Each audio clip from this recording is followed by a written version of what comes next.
Okay, welcome Boulevard Club members to the Cadieux basement. Coach Cadieux here, Coach Stephane, or aka Coach Banana. This is my son Tristan, Coach Cadieux Jr. possibly for today. That works. Okay, so we're gonna do some skills, obviously specifically to badminton, because we are holding a badminton rack in a confined space. If you can manage in this space, you can pretty much manage in all spaces where there's a ceiling height challenges. So setting up an actual 5-foot badminton net may not be an opportunity where we don't have enough width. So we'll use the racket to do some badminton skills that could be transferable to possibly tennis or hockey or maybe in baseball. We'll kind of go through those at the same time. We're going to cover passing, shooting, and to finish it off with some dequeuing. Nice, which this gentleman here is a dequeuing expert in hockey. Yes, I am. Let's see what he can do with the badminton racket. Are we ready for some passing? Yep. Let's do some passing first. So we're going to start with, this is a good space here, we're going to start with some forehand passing.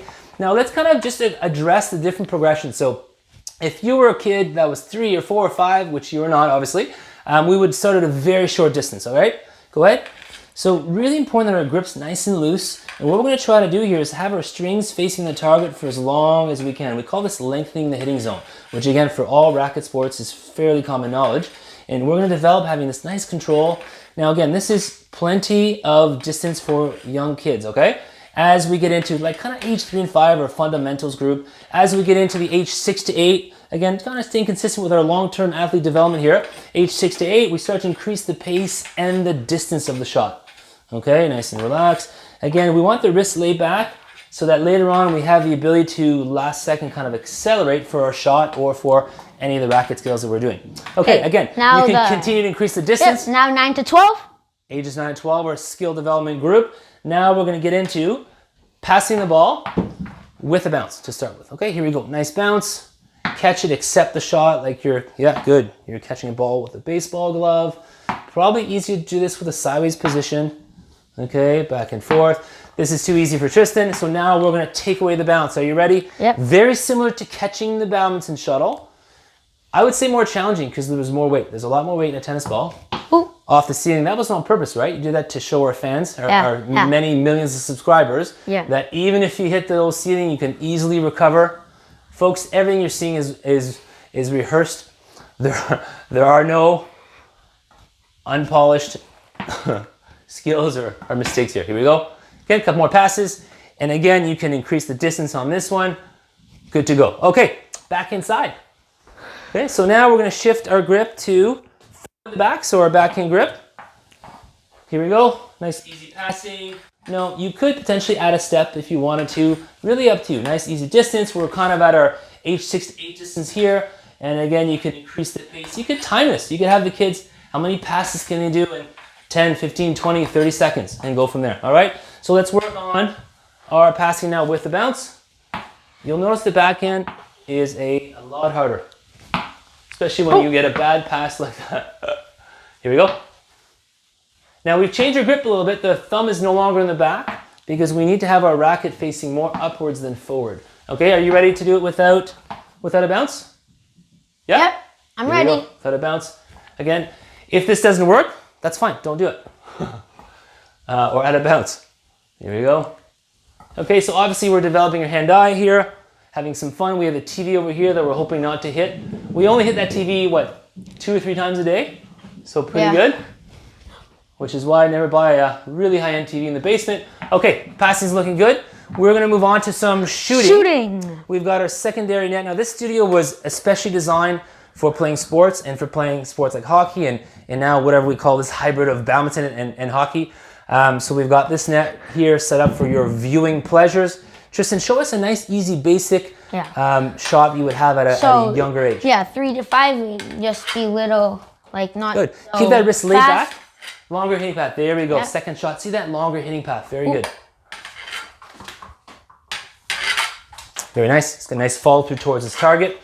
And as he gets more comfortable, or if you're just a more experienced, an older kid, a more experienced athlete, then you're going to start to really accelerate. Okay. Now, what you can see, what this demonstrates, what this really starts to simulate, is the forehand high serve in badminton. Okay, the forehand high serve, and for the more compact, kind of snapshot type shots, it's going to simulate like a net shot, faking a net shot, flicking cross quarter or down the line. So we're starting to develop some skills, and the kids may not necessarily know that, they're just having fun. Do not tell the kids you're working, tell them you're just playing. Bar down, did you call it? You did not call it. All right, moving on to the backhand side, much more difficult now. Again, you can have your thumb a little bit more towards the back. Good. And again, so now you can see there's not a lot of opportunity for Tristan to transfer with his hips.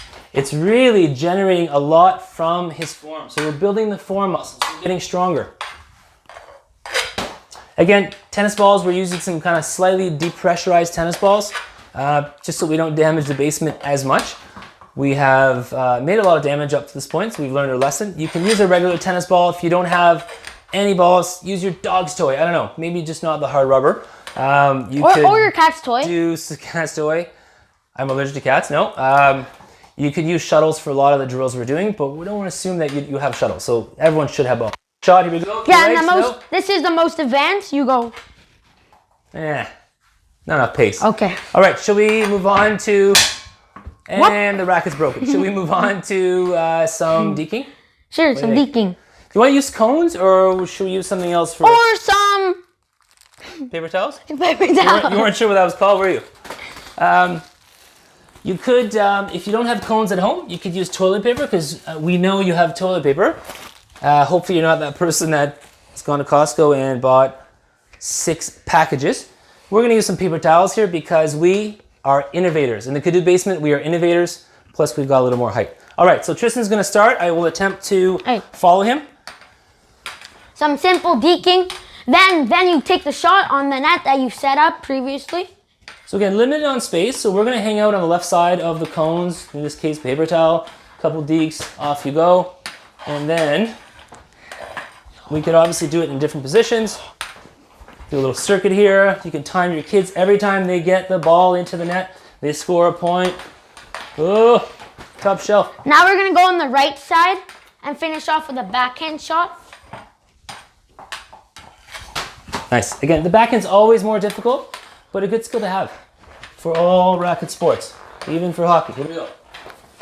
And now we got the most advanced one of them all. What skates? Oh. Oh. What is this? Oh. Folks, he's making this up as we go. Ah. And through the legs. Excellent. Hey, hey, hey. Celebration. Finish it, finish it. Very well done. Okay, excellent. That was good. So again, hopefully we did not bore you to death. We got a chance to work on some passing from both forehand side, backhand side, some shooting, some deking. And again, the idea is to just build those general skills. Obviously, as a badminton player, we are going to build the specific badminton skills, but you will also get to build towards other sports like tennis and hockey. And just the main thing is we're having fun. Really encourage the parents to do this with your kids initially, to show them. Now, if they're older, they probably don't want you to do much with them. Initially, they'll say, I'll do it myself. But if they're younger, definitely do it with them. And let's make this a fun, a creative game. Thank you very much for your attention. There's more videos to come.